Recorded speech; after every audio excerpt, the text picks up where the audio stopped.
অধিকারী বললে সোনার বাংলা তৈরি করবে, কিন্তু আমাদের তো মৃত্যুর বাংলা তৈরি করে দিয়েছে। এখন আমরা কি করব? কোন রাস্তায় যাবো? গরু যদি না বিক্রি হয় আমাদের স্বামীরা সুইসাইড করবে বলছে। आइए देखते हैं बैठचंद मजा आएगा।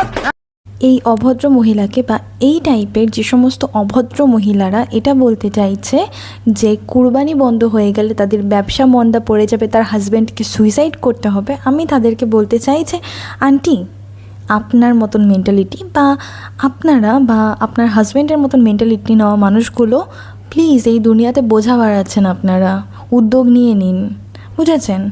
আজকে ছোট থেকে বাচ্চাদেরকে আমরা বইয়ে পড়ানো হয়, শেখানো হয় যে গরু আমাদের গৃহপালিত পশু, গরু আমাদের দুধ দেয়, যে গোবরটা দেয়, গোবর দিয়ে ঘুঁটে বানিয়েও বিক্রি হতো, আগে বেশি চলতো, এখন গ্রামের দিকে টুকটাক প্রচলন আছে, যেহেতু গ্যাস চলে এসেছে সেহেতু ঘুঁটেটা খুব একটা এখন ইউজ হয় না, তবে এখনও খুব মধ্যবিত্ত বাড়ি যেগুলো আছে, মধ্যবিত্ত না মানে একদম নিম্নতর বাড়ি যেগুলো আছে সেখানে এখনও ইউজ হয় গোবরের ঘুঁটে।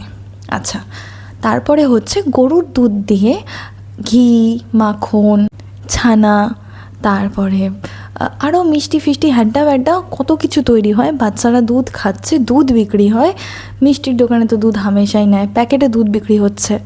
তাহলে একটা ভগবান একটা প্রাণীকে এমনভাবে বানিয়েছে যে তার দুধ দিয়ে অনেক ধরনের ব্যবসা আমরা করতে পারি।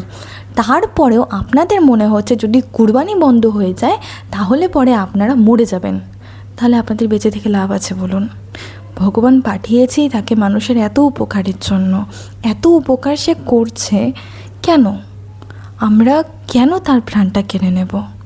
মানে আপনারা এরকম মানসিকতা নিয়ে চলেন কেন? আপনাদের তো এরকম মানসিকতা নিয়ে বেঁচে থাকাই উচিত না। আজকে শুভেন্দু অধিকারী যেটা করেছে আমার তো তাকে স্যালিউট করতে ইচ্ছা করছে।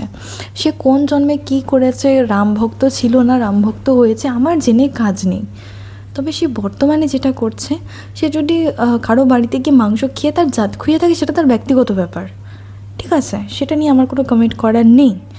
আমার কমেন্ট কোনখানে করার আছে যে একটা মানুষ জীবনে ভুলও করে আবার ঠিকও করে, ঠিক আছে?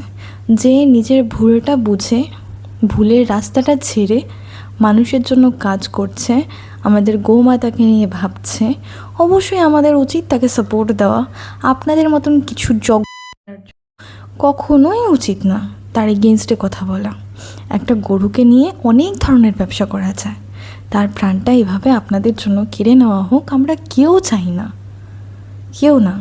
আপনি যদি একটা গরুর সাহারায় না একটা গরুর জীবনের সাহারায় লোন নিয়ে থাকেন তাহলে অবশ্যই যদি মনে হয় লোন শোধ